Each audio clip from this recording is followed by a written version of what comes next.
Hello and welcome to episode 5 of the Ski Discussions. I'm your host, AB Basson. The international break is here, but the fun doesn't stop as we look forward to Africa Cup of Nations qualifying fixtures coming up this month. South Africa will host Sao Tome and Principe in back-to-back matches in Durban and Port Elizabeth. Joining me to discuss this and much more is former Bafana Bafana international, Matthew Booth. Matthew, thanks for joining me. Firstly, if we can just jump straight into Bafana Bafana. We've got two, huge qualifiers, maybe not against the biggest team, 182nd ranked team in the world, but very important for Bafana Bafana's cause going into, trying to qualify for the Africa Cup of Nations, which is now being pushed back to 2022.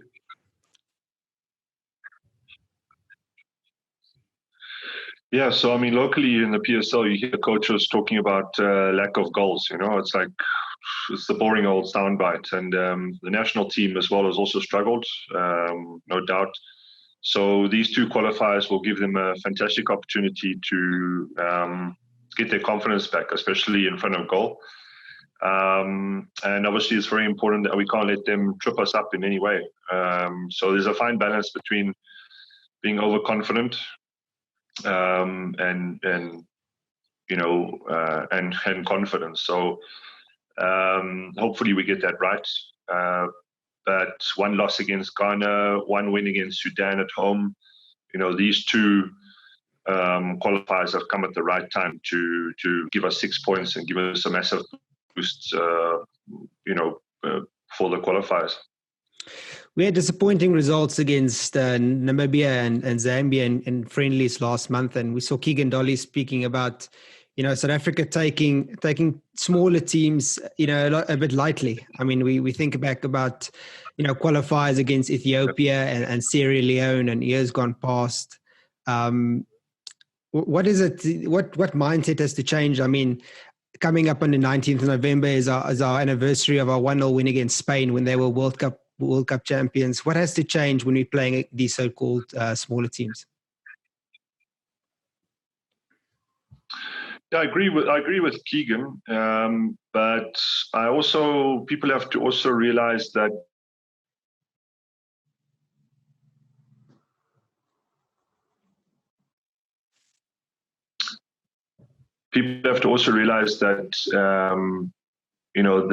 when we do play against these smaller teams, it's normally not our first choice starting lineup. For example, against Namibia and Zambia, Nseki did try and cast the net quite a bit wider. And for a footballer, as soon as you do that, as soon as you bring in new faces, it doesn't cause doubt, but it causes the possibility of an inconsistency, creeping into the team, because you're having to adjust.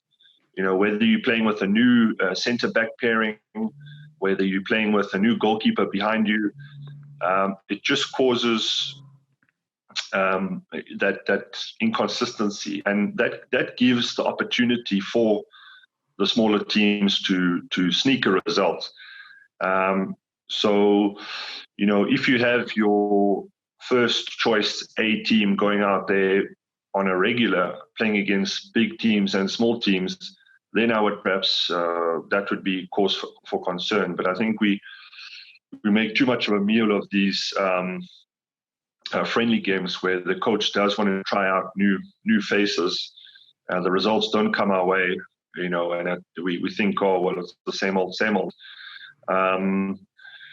So I think in the next two qualifiers, the last 4 qualifiers will be really a true test for the team, and we can then judge them on those 4 remaining African Nations Cup qualifiers. We can maybe just focus on you for the next few questions. Growing up in Cape Town and becoming a professional in Cape Town and playing for Cape Town Spurs. Obviously, they've been resurrected now in a different form as the former Ajax. They were obviously independent club back in the 90s and very successful club at that. What was it like playing for them back then? And what do you expect from, the new Cape Town Spurs? Yeah, so when I joined them from Fish Hoek AFC, I joined them at a stage where they were winning things. They had a raft of quality players. David Rodwell, who owned True City, had garnered together a fantastic squad under Mish Davre and Terry Acost.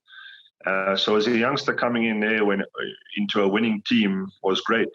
Playing alongside guys like Ronnie Zondi, Michael Jacobs, David Modise, the list of Sean Bartlett, the list goes on. The late Reggie Janchis. It was a fantastic team. And only when they actually should have won the league in 94, and then David Rodwell gave it one last go and won the double in 95, and then subsequently sold the team. And when he sold the team, a lot of the younger players were thrown in the deep end, which is when I started to play on the regular. So a fantastic team with a lot of history. And then when Ajax took over, it left a bitter taste in my mouth, because not only was I not seen, I wasn't seen as being good enough to play for the team, but also a foreign entity coming over and taking over part of your,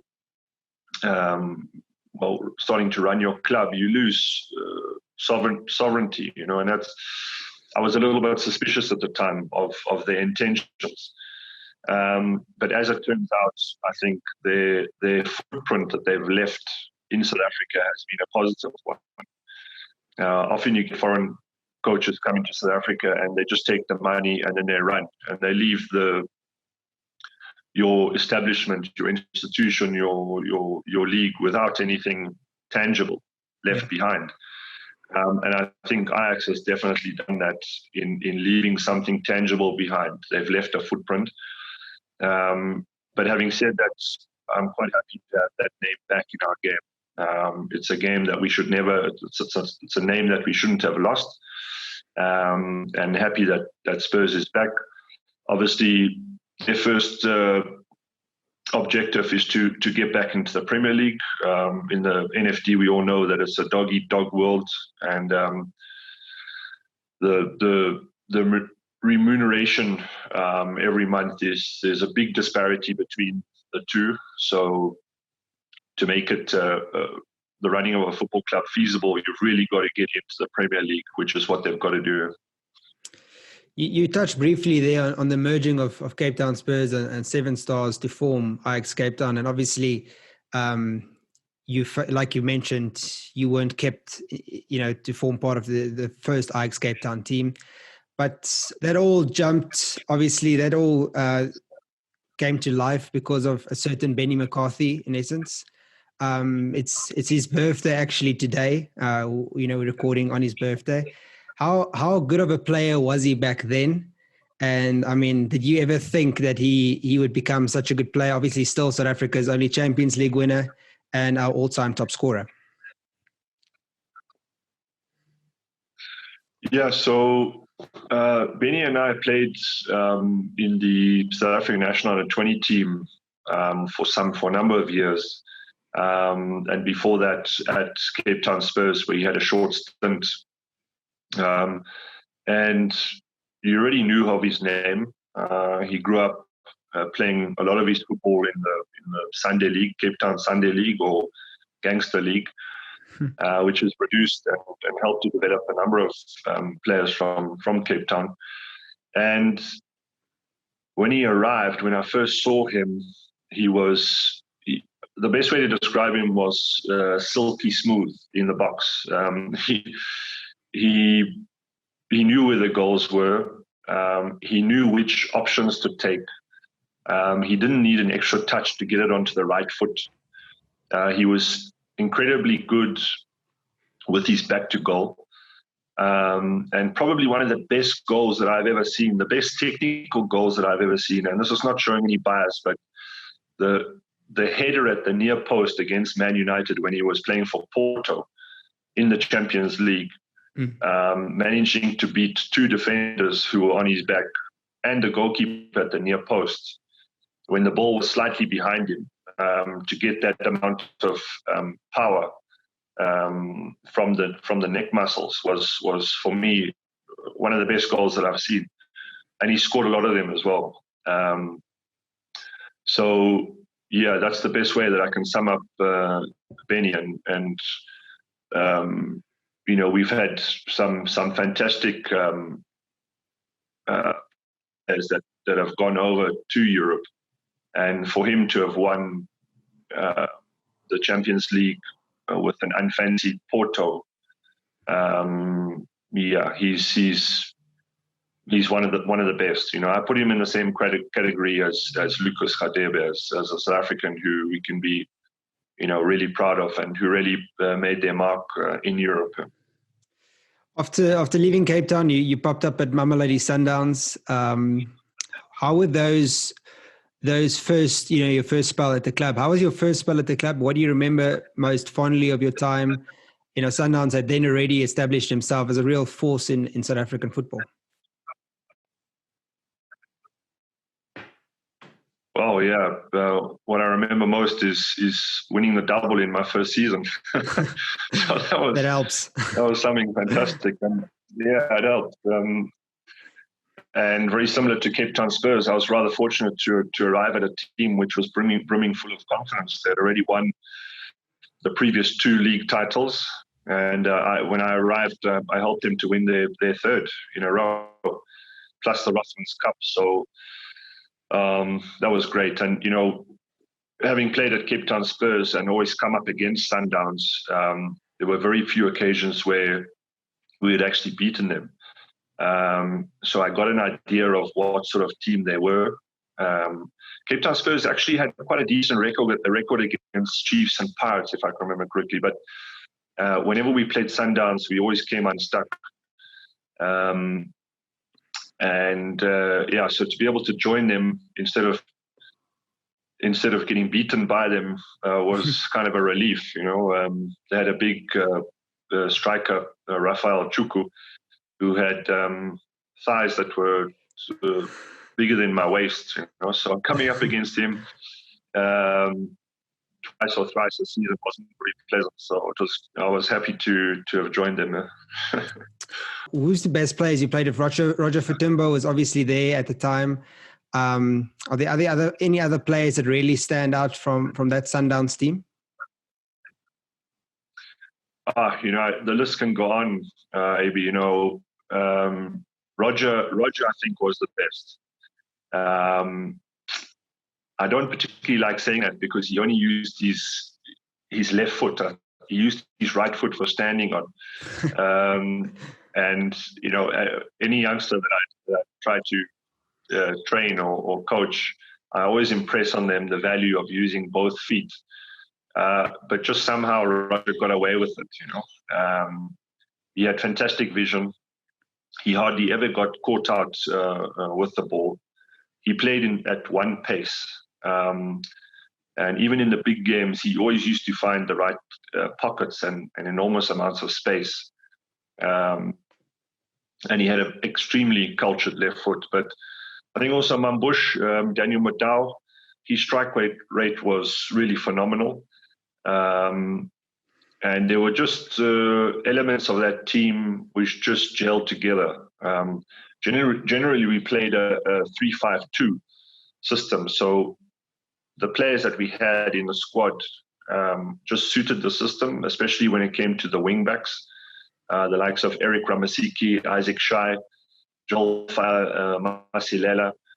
We had players, Temba Mguni, we had players who can play in that role.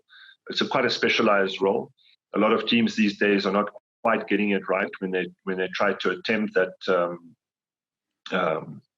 the wing-back system. But we definitely had it, and that's why we were quite dominant. And then I think also a highlight of mine was then getting to the Champions League final in 2001 against Al Ahly.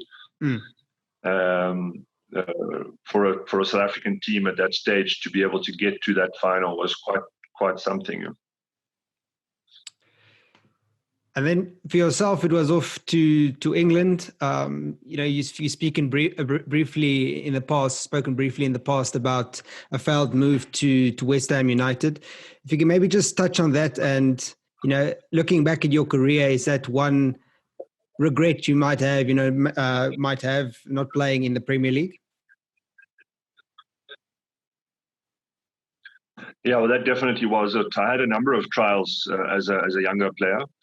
One of them was going to West Ham. They had showed some interest in me after my performance against Brazil in the Sydney Olympics. Yeah, and I spent a week there, and I was looked after very well.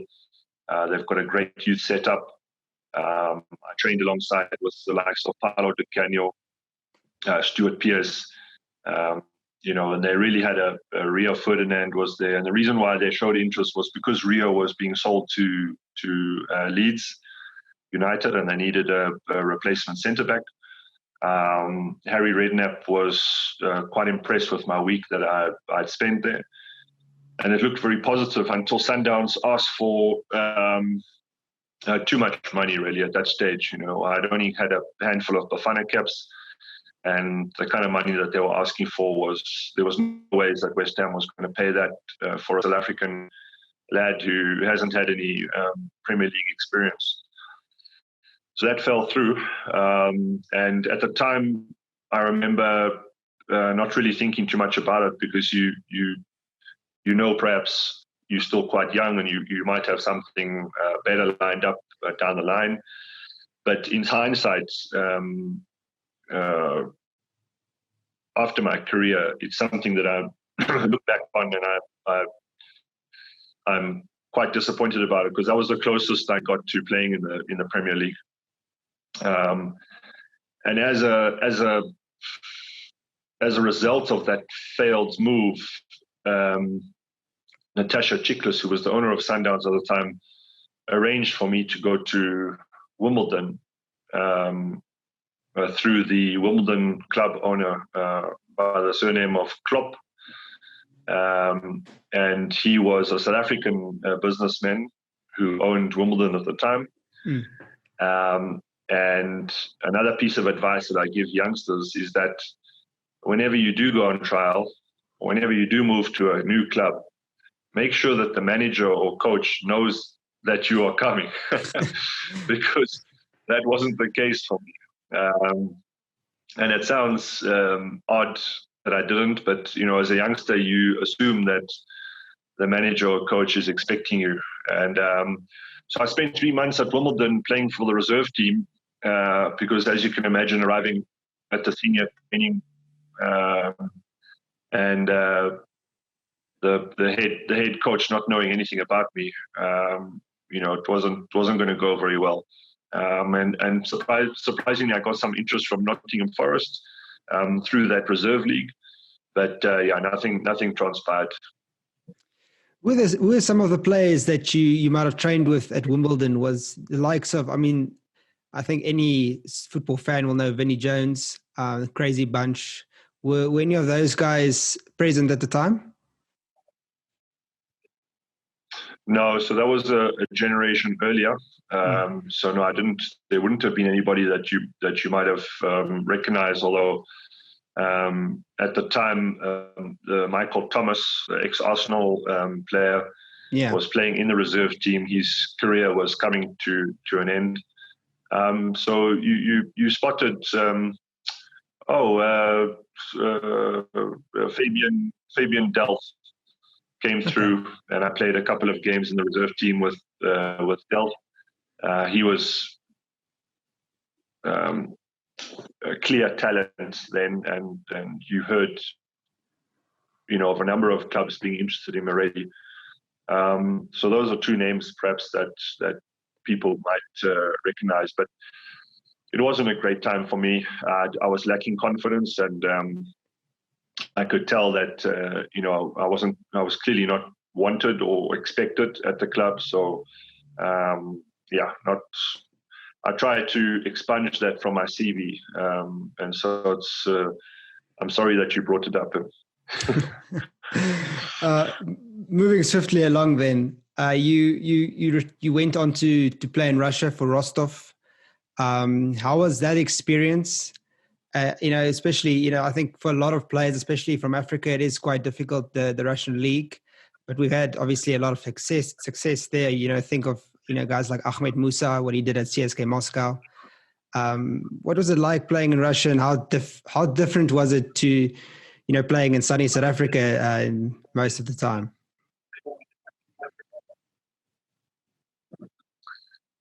Yeah, so the late Jacob Lecheto was the first one to go over, and he really impressed the Russians. He became a legend at Lokomotiv Moscow at left back.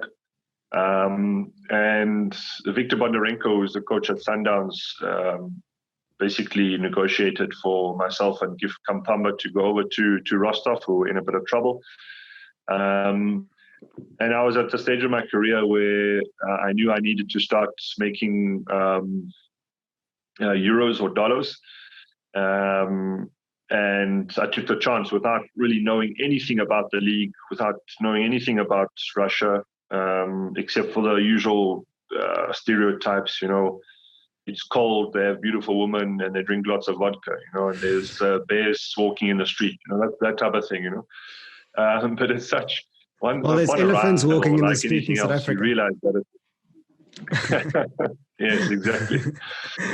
So once you arrive there, you realize that it's such an enormous country. You can fit South Africa into it at 14, 15 times, and you just can't generalize about the place. What's more, it's something that I would encourage any young player to try and get out of your comfort zone here in South Africa. Go and travel, go and live overseas. It's an education. From a football point of view, you play against better players. You'll be coached by better coaches. It will be a test of character.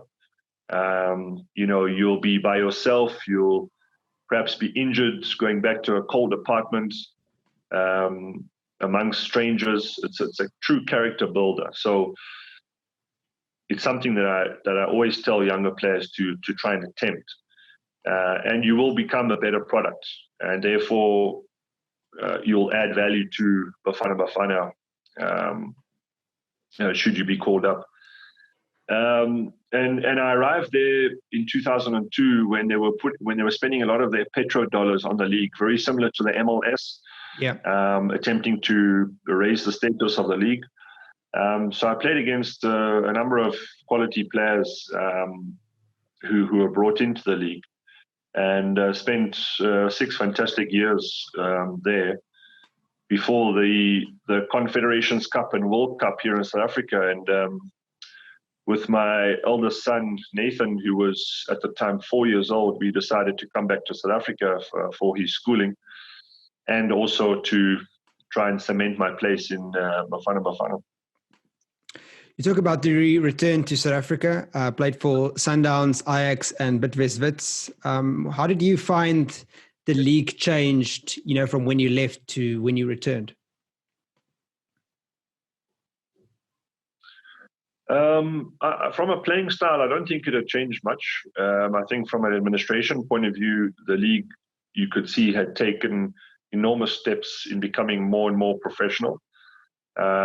Just the fixture lists, the running of the fixture lists, the television coverage was definitely a couple of steps above from when I left. So that was pleasant to know. The introduction of Patrice Motsepe to the game as well, to Sundowns, also changed the outlook, the landscape for players and what they can demand from a salary point of view. So I think that was also good for players. The Kutsia ruling as well in 2001 had changed the fortunes of players. So those were the two major changes that had occurred while I was in Russia. You touched briefly on Patrice Motsepe, obviously this week making big news with his bid to run for CAF presidency and endorsed by SAFA and Danny Jordan. What do you think of the news, and do you think it is a role that will suit him and will be for the betterment of African football?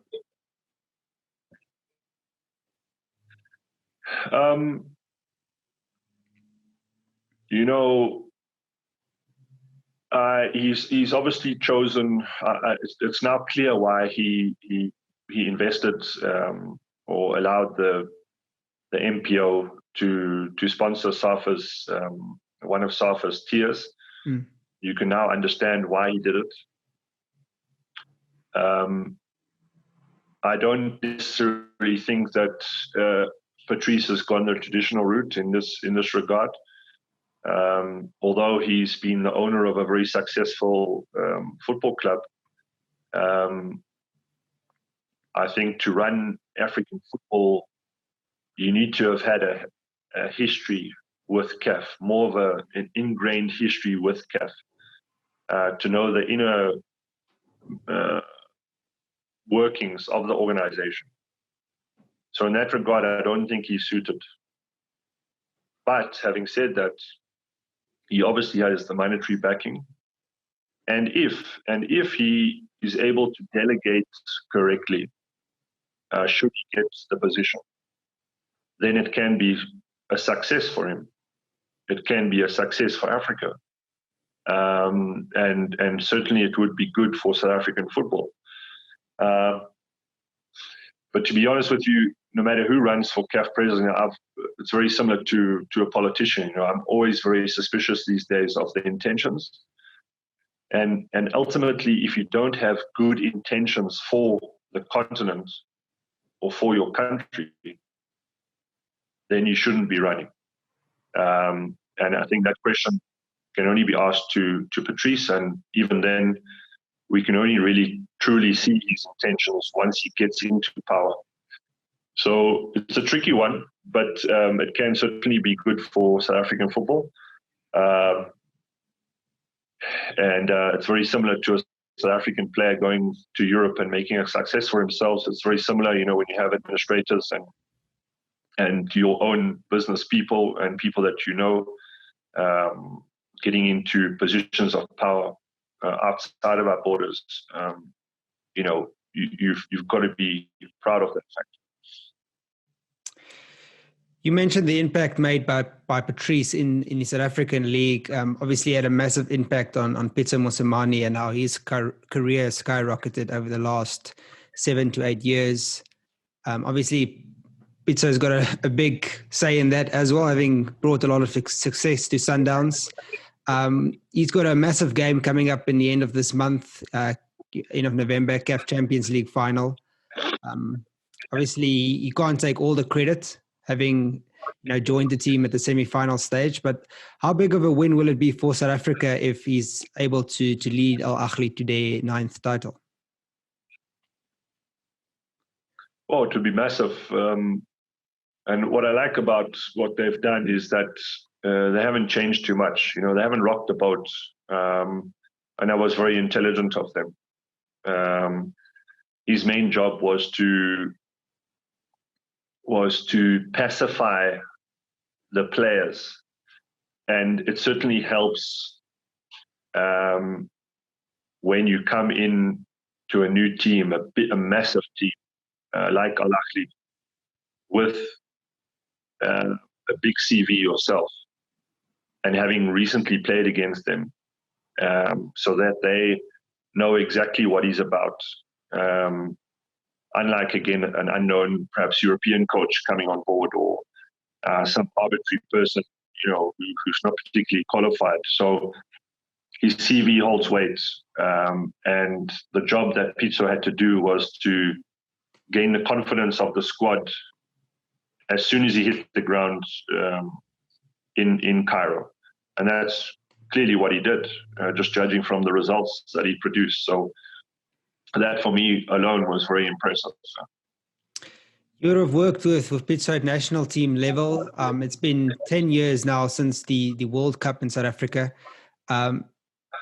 What have we learned over the last 10 years? And with the money, do you feel that the money that was invested in South African football back then has been adequately used, and the resources considering where we are today with the national team and where we are ranked, and considered across the globe as a soccer entity? Yeah, so naturally, leading up to the World Cup, I was dead keen for the World Cup to come to South Africa. I was very excited. I was a player. It was a chance for me to play on the biggest stage in the world, coming towards the end of my career.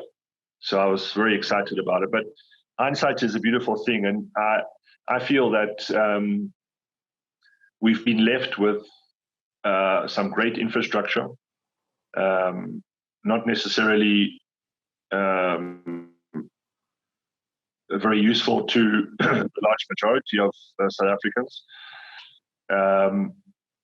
As a football industry, we've at last got football-specific stadiums, so we don't have to go and beg and borrow and steal from rugby. But other than that, we've been left with very little tangible development possibilities. And if you look around the country, there are actually very few developmental facilities, sustainable programs, and coaching possibilities, educational possibilities. So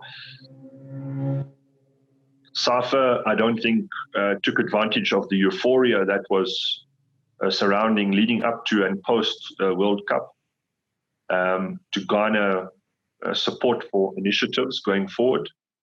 They failed dismally in that regard. And I would love to know what's happened to the 450 million Rand plus legacy fund, because as a stakeholder, I might be out of the game now, but I've got two young boys who love the game, and I would like to know what's happened to those funds and where have they been allocated and distributed to.